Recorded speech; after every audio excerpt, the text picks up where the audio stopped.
Hello and welcome back to the Bird's Eye View podcast. We are here because the Toronto Blue Jays are headed back to the American League Championship Series for the first time since 2016. I'm your host, Zach Worden, joined as always by Jori Negin-Shecter. And Jori, we are here back again, wee hours of the morning on Thursday, October 9th. The Blue Jays completing a 5-2 win over the New York Yankees to complete the series win in the ALDS. How are you feeling? I know it's a few hours later, but the excitement's still in you, or is it kind of slowed now a few hours later?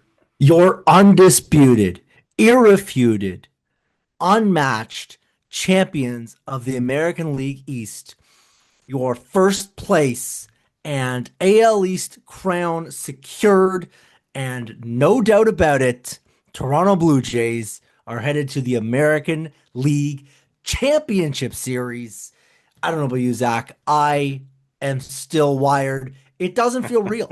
This is a Blue Jays team that coming into the year, their over-under was in the 70s. They had won 74 games last year.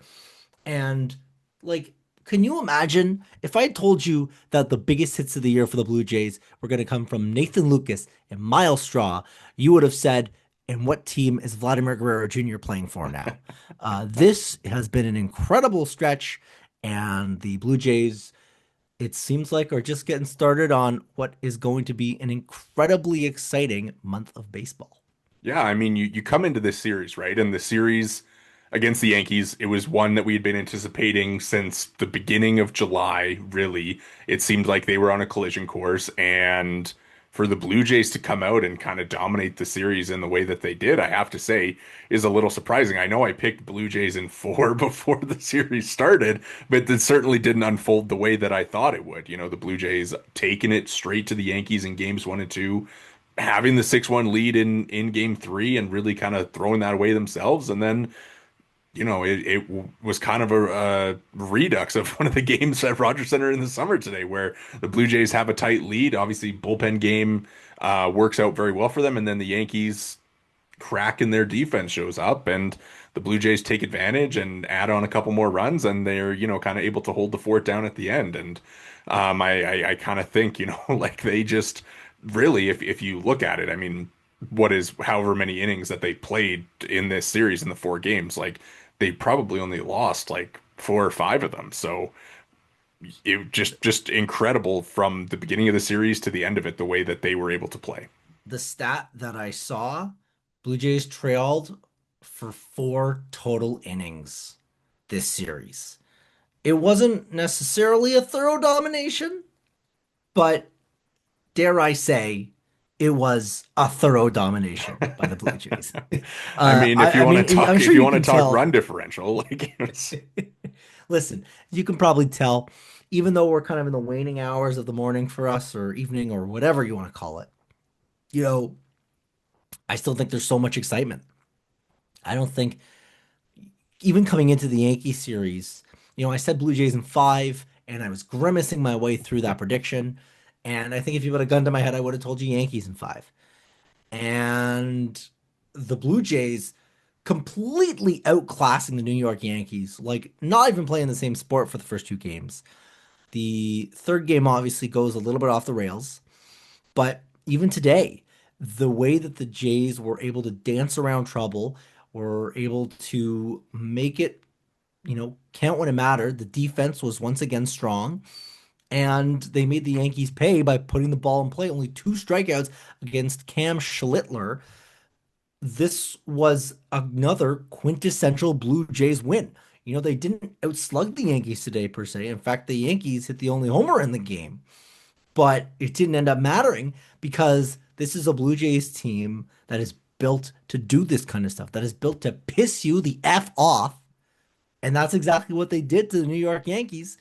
And now they're headed to the ALCS. yeah, it's a good way to put it. And it's kind of funny because yesterday we sit there after the game and you're kind of thinking, well, the bullpen game doesn't line up so well. But I mean, just how Blue Jays, 2025 Blue Jays, is it that they kind of won this game and they get the bullpen, 8 different pitchers pitch in this game for them to win. And we can kind of run through it. I think, when you kind of look back on it, Louis Varland, Pretty nice outing from him. Obviously, the only guy he allows to get a hit is Aaron Judge. He hits Paul Goldschmidt and then comes out of the game. But for him to kind of bounce back after giving up the home run yesterday, obviously John Schneider is very aggressive in his deployment, going to Sir Anthony Dominguez in the third inning there, and leaning on him for 5 outs. And Eric Lauer steps up and gets you 5 outs. And I put in our notes here like things get a little sketchy with Yario Rodriguez and Brendan Little there, kind of in the mid to later innings, but they find a way to get through it. And I mean, kind of for you watching this bullpen game,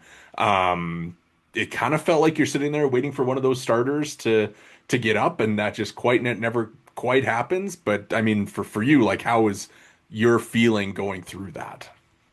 I mean, the ups and the downs are remarkable.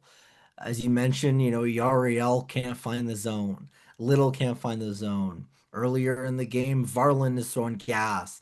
Lauer makes Anthony Volpe his son. By the way, Anthony Volpe, no way that guy's a Yankee next year. There's just no universe that he's a Yankee next year. But Sir Anthony does his job, and Jeff Hoffman has to come in because Braden Fisher, excuse me. It's 3 o'clock in the morning. Braden Fisher has his own troubles, but even Braden Fisher had his moments where he had some success. Well, he And got the then, strikeout at Judge, so exactly. And you know what's funny is the way that Braden Fisher made the Blue Jays. You'll have to correct me if I'm wrong. Was it not that spring training game against the Yankees that he really shoved and it became kind of a moment where the Jays kind of were like, this might be a guy that factors into our plans. And wouldn't you know it, he still beats Aaron Judge. And then, of course, Jeff Hoffman was the Jeff Hoffman experience continues to be the Jeff Hoffman experience. But with a 4-run lead, you feel a little better. And they get it done. He strikes out Cody Bellinger to end the ball game, and the celebration commences. yeah. As you kind of go through, I mean, it's incredible. Just I think we can kind of talk a little bit about that celebration. Obviously, John Schneider has the speech after that's probably going to live forever. Um, Start spreading the news. Curse word, I guess if you want to put it that way. This is a The family-friendly show, Yeah, folks. sure. I guess that's kind of in between, but a speech that obviously is probably going to live for a while. The way that they partied after, I mean, like it kind of seems like it meant something to them to beat this Yankees team, don't you think? Oh yeah. I mean, you want the number one reason why it meant something. Vladimir Guerrero Jr. post game chatting with Big Poppy. And, you know, Keegan Matheson put it very eloquently. He spent the whole week sidestepping questions about, why do you beat up on the Yankees? Oh, I don't know. It's just, who knows, who knows, who knows, who knows. Big Poppy gets him on the phone there, gets him on the headset. Da Yankees lose. Unprompted, Da Yankees lose. unprompted too. Bang, bang, bang. Just right into my veins. Right into my veins. This guy, Vladimir Guerrero Jr. is a Blue Jay. And what a privilege that you get 14 more years of this absolute Yankee killer. Yeah. So offensively in this game, obviously, again, you get another Vlad single. He takes the pitch the other way to drive in George Springer at the start there. It just amazing the first innings that he had in this series. And obviously, they get that run and then they kind of go through a couple innings where they don't get much. And then I believe it's George Springer sac fly that does put them ahead. And those 2-1 innings, you know that there's something coming from the Yankee side, right? So for them to kind of get the Jazz Chisholm error that extends that inning, and they get 2 outs, guys on second, on third. They have Devin Williams come into the game, who gets the big strikeout of Springer, 2 outs, and it's Nathan Lucas at the plate. And I mean, come on, how many moments has this guy had all season long? And for him to do this, where high fastball up and away, and he does what he's done all year, just kind of lines it into left field, 2 RBIs, biggest swing of the game. just, I mean, Nathan Lucas, like what a series for him. He was only in the starting lineup for games 1 and 4, and dude went 4 for 12 with 5 RBIs in the series. Um, Only Vlad and Ernie Clement had five in the total series. He did more than his part. The unsung heroes were the story of the game and the story of the series. And why wouldn't it be with this Blue Jays team? Obviously, Vladimir Guerrero Jr. If you're going to award a series MVP, that's your series MVP right there. Although, honorable mention to Trey Savage.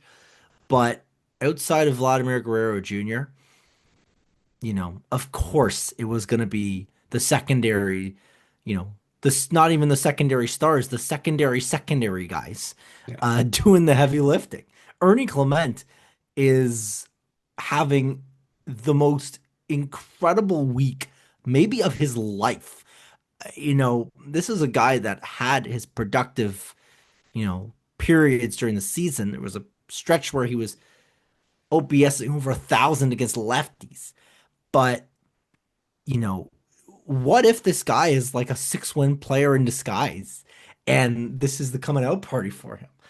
This has been just an incredible stretch. Nathan Lucas was not supposed to be on this roster, but Santander goes down and guys miss time and Varsho's not around. And Lucas establishes himself as a major league player and a really talented one at that. Yeah, he has kind of the struggles down the stretch that kind of limit the end of year numbers. But I mean, this is a guy who was a very comfortably above league average hitter for the entire season. And, I mean, obviously they put him in really good spots, but like, I mean, I think it speaks volumes, that he's hitting the second for the Blue Jays in an American League Division Series against the New York Yankees, right? Like for most of the And he season, might be doing that in American League well, Championship I Series, mean, but Bo Bichette yeah. saying he's feeling okay. Well, that's a cleanup guy though, so Lucas, I mean, he will definitely be back in there, especially if it's against the Mariners, because the Mariners starting pitchers are very right-handed. So, not a lot more Nathan Lucas to come. Before we kind of move on, I think to kind of a little bit more forward-looking stuff, Miles Straw, I mean, kind of fits in that same conversation. You texted me and you're like, I can't believe Miles Straw did it. I'm like, I mean, come on, he's done it all year, where he just kind of babies it into right field there and gets the RBI.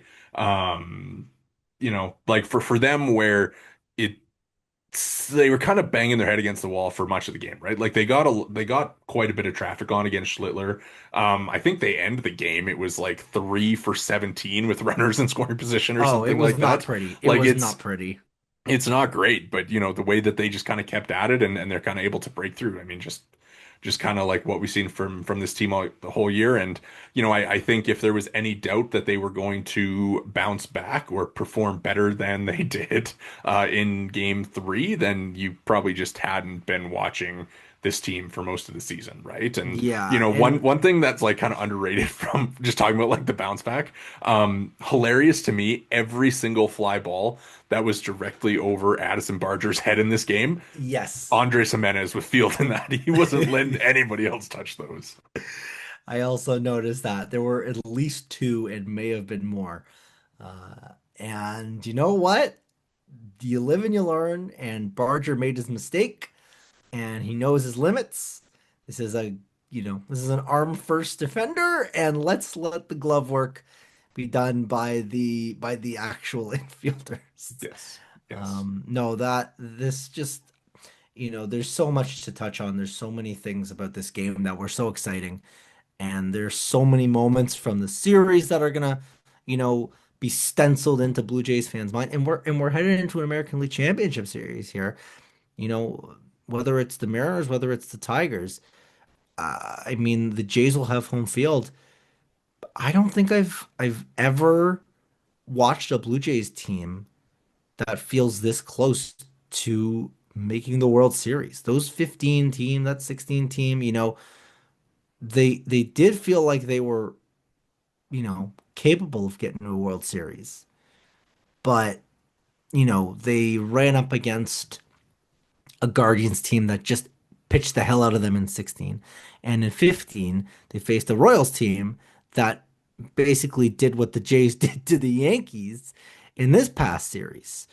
I don't know if and this might be getting ahead of things. I don't know if the Blue Jays are going to face that kind of difficulty almost. I mean, it's a big thing to say, but it really feels like the Jays should be the favorite to represent the American League in the World Series right now, which is crazy.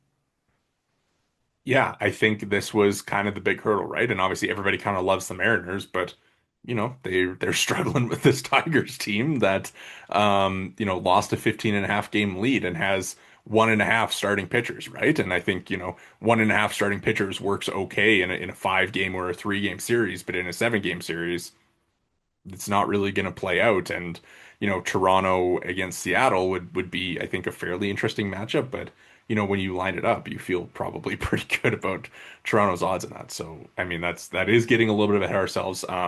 You mentioned you like MVP of the series, Vlad for sure. But I mean, just kind of pulling up like the overall numbers for the series. And, we kind of talked like 3 stars after each of the wins. But I mean, if you're going to name a 3 stars for the series, I'm thinking Vlad, thinking Ernie Clement, and do you think Dalton Varsho or Trey Savage? You know, to me, I think it's got to be Savage. I think that Varsho obviously had a more substantive contribution throughout the series, but that game two, without Trey Savage in the picture, who knows how it goes? We obviously saw what Bieber did in game three, and if he does that in game two, it's a totally different series. The Yankees steal home field. Like I think to me, it's got to be Savage. The way he just, it was literally a historic outing, and without him, I don't think the Jays win this series. So I'm gonna read off some of the numbers because they're insane. Ernie Clement 9 for 14, 643 average, 1500 OPS. Vladdy 9 for 17, 3 homers, 9 RBIs, only 1 strikeout, 2 walks, And the 1600 one strikeout, OPS. also, by the way, that was not a strike. It was not. Varsho 7 for 16, 2 homers, 3 doubles, 4 RBIs, 1400 OPS. And then, I mean, Barger had 4 hits, Jimenez had 4 hits, Kirk had 4 hits, Lucas had 4 hits, Springer had 3, Santander had 2, Schneider had 2, Straw had 2. Literally every single player that took a bat to the plate for the Blue Jays in this series, other than Isaiah Kiner-Falefa, picked up 2 hits. No, That's I mean that was incredible. kind of a straight, but sorry to IKF. It's okay. IKF wasn't here for the offense. He's here for the def. Well, Yeah. no, this is incredible. The offense was humming along like a finely tuned motor, and it showed. This is a team again that thrives on chaos on the offensive side of the ball, but they adjusted. They hit the piss out of the Yankees in the first 2 games and did so via the long ball, and it played out that way. This has been just a remarkable series for the Blue Jays, and dare I say, almost like a coming out party for this team because they had their skeptics. I don't know how you can be skeptical of this team anymore. Yeah, I mean, it's kind of funny. I mean, I'm writing a thing for the morning, but Derek Jeter after the game on the Fox broadcast, he's like, yeah, sorry, I didn't know that these Blue Jays were this good. And I mean, if that doesn't kind of say it all, that you're getting respect from a guy like that, who, like obviously probably how many Blue Jays games do you think he watched over the course of the year? I'd probably set the over under at like 1.5. But I mean, just incredible for this team to kind of continue what they were doing all regular season and carry it through into the playoffs. I mean, they you know kind of snatched the Yankees chain, beat them in their own game in games 1 and 2, and then grinded it out. One thing that I did want to ask you about was kind of the Savage and Gosman stuff. Obviously, both of them go down. I think I texted you and I said I think the Gosman one was just mind games. Like, do you think that that was just kind of them building it to kind of scare the Yankees into what may happen later in the game, or do you think that there actually was an intention to use one, if not both of those guys at some point? I think if it was a one-run game, we would have seen one or both of them for sure. But I think once the Jays started to kind of separate this one a little bit, that's when it kind of seemed like it wasn't necessarily going to be the case. But I don't think it was just mind games. I think that, when John Schneider said everything is on the table, I think that includes Trey Savage and Kevin Gausman. And, it's in some respects works out for the Jays. They're obviously going to have a lengthy enough layoff that both are going to be just fine to go. But even at that, I think that there's still there's still a reason, to have had them ready to go just in case you did need them, because those were your two best pitchers this series, really. And so I don't know if it was mind games. I'm skeptical. I'm doubtful it was, but I have immense respect for John Schneider pushing those buttons. And just in general, the way he and Pete Walker, they were chit-chatting the whole game. The navigation through this one was better than I could have imagined. Yeah, I kind of talked before the series about like John Schneider becoming a character in the series, and I don't really think that the managers actually played as much of a role as I was kind of expecting. I think, the Boone Cora stuff was way more prevalent than Boone Schneider in this series, really. But, Schneider, I mean, for his part, I think he managed a really great game today. The only decision I think you're kind of looking back on throughout the series and kind of questioning a little bit is the Bieber thing, and obviously it ends Yeah, up but working even all right. that, Yeah, even then, I think that's like, are you leaving Bieber in to finish off the bottom of the order? And that's, three hitters. It's not a huge difference. So, good series for Schneider, and I think, for him to, not bungle anything, you got to be pretty happy about that. And obviously, manager stuff is so tough to evaluate anyways. So exactly. Yeah. so I don't really got anything there.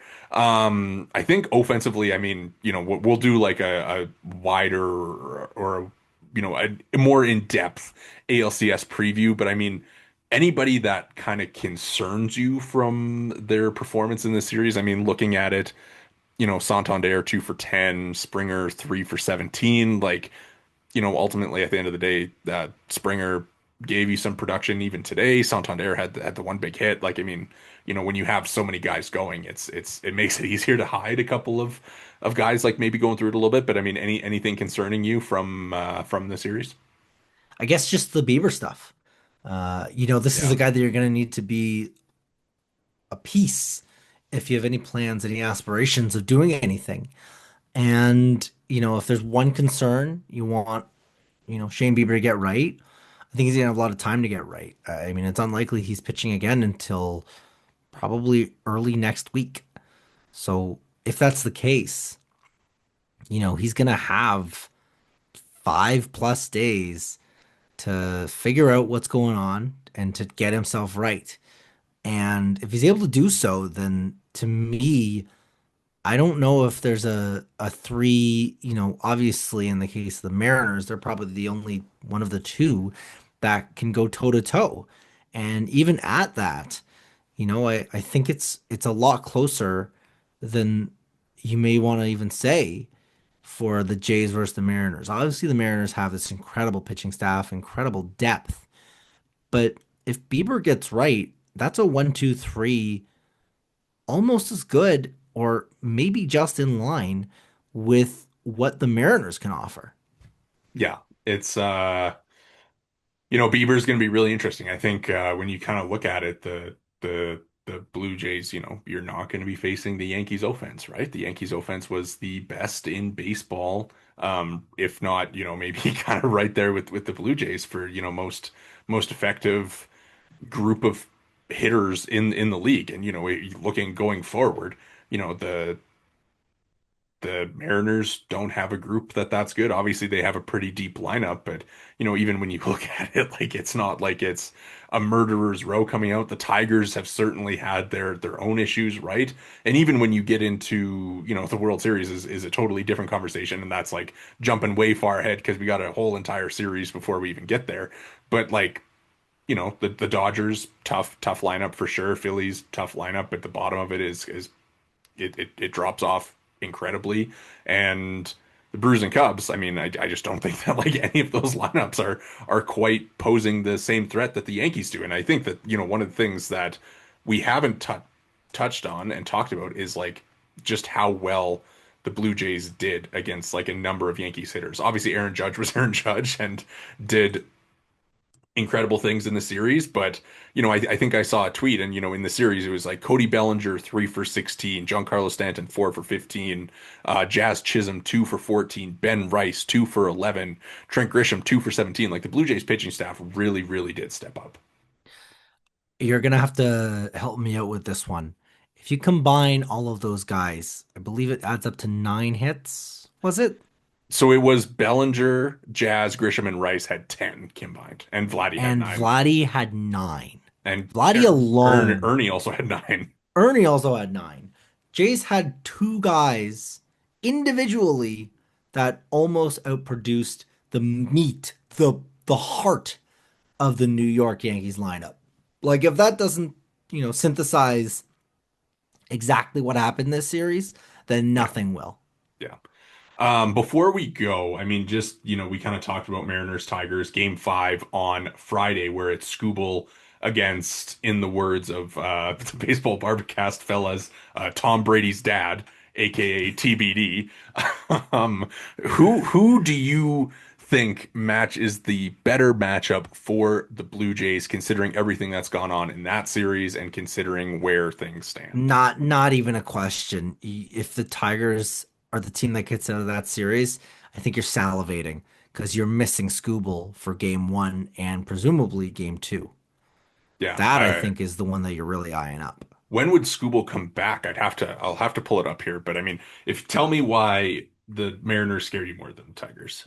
Well, I think the Mariners, the way that their second half went post deadline, that's a team that really picked it up. And they're hot and cold a little bit at times, but I think offensively they've got a little bit more juice than the Tigers. And I think on the pitching front, it's not even close. You get into the kind of patchwork of it, and I think that the Tigers have proven that they're able to, string things together a little bit better. The Mariners bullpen, obviously Munoz is incredible, but beyond him, it's maybe not quite as exceptional, at least as far as name brands go. For the Jays, I think that they have, they showed tonight that they're capable of that kind of patchwork stuff. And in the past, the Tigers have basically been forced to do that as well, right? So, to me, I think Scooble, obviously, the Scooble of it all is obviously frightening. But I think that the Jays stand a much better chance on the whole if we're talking about a 401 rivalry as opposed to a Pacific Coast, Vancouver invasion. So lining it up, Scooble would be lined up for normal rest on game 3, and then I believe it would be normal rest again for game 6. So, I mean, in theory, you feel pretty good about being able to probably handle the Tigers in 5 if they move on. I mean, obviously you don't want to put that out there or whatever, but it's It's nice not that impossible to the do it in fact that you five. you don't have to face Scooble at the Rogers Center where you have been so incredible this year. And like I said, the Tigers 2.5, 1.5 starting pitchers, Jack Flaherty, Casey Mize, those guys aren't really putting the kind of fear into you that Scooble does. So, Also, don't um, forget the Jays got to Scooble well, they when they faced chased him. Scooble. They They didn't didn't get to get to him, but they chased him. whatever. When it's Tarek Skubal, chasing him is about as Yes. good as getting to him. Yes. Yeah. Who do you think wins that game? Game 5 between the Tigers and the Mariners. The Mariners have beat Scooble 3 times this year. So to me, that means you're not going to beat Scooble 4 times. No, and I think that again, the Skubal of it all, there's a reason this guy's going to go back to back as the Cy Young winner in the American League. Um, I think it is going to be a pitcher's duel. Anybody that the Mariners throw out there, they're not going to go toe to toe with him, but they're going to be more than capable. So to me, I look at the Tigers. If they can get some offense early, I think that's going to really set the tone. Maybe slight edge to the Mariners being the home side, and they're the better team in theory. But Tarek Skubal is going to make things incredibly interesting and incredibly difficult for the Seattle Mariners.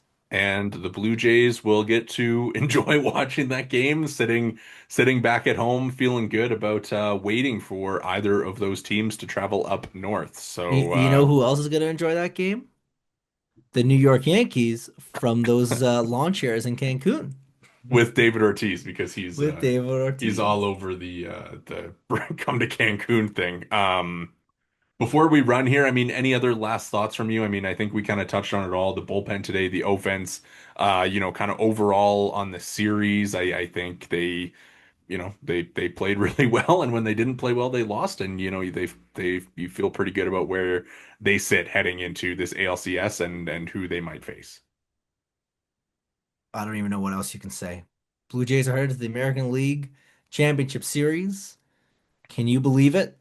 I still don't know if I can.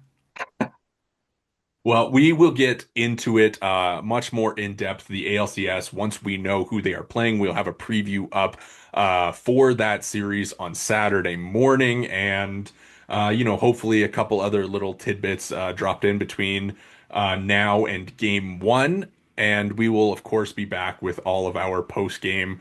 I suppose they are morning after episodes by the time we get off work and are able to kind of hop on the Zoom. But yeah, thanks for sticking with us through this series, and thanks for sticking with us through the season, and much more to come from us, because I think there's quite a run in these Blue Jays going forward. So that is going to do it for us here tonight at the Bird's Eye View podcast. Make sure to hit the subscribe and like buttons if you're watching on YouTube. If you're listening along on the audio provider of your choice, make sure to drop a follow and review. You can follow us all on Twitter. I am at Worden_Zach. Jori is at Jori Negin-Shecter, and the pod is at BEV_pod.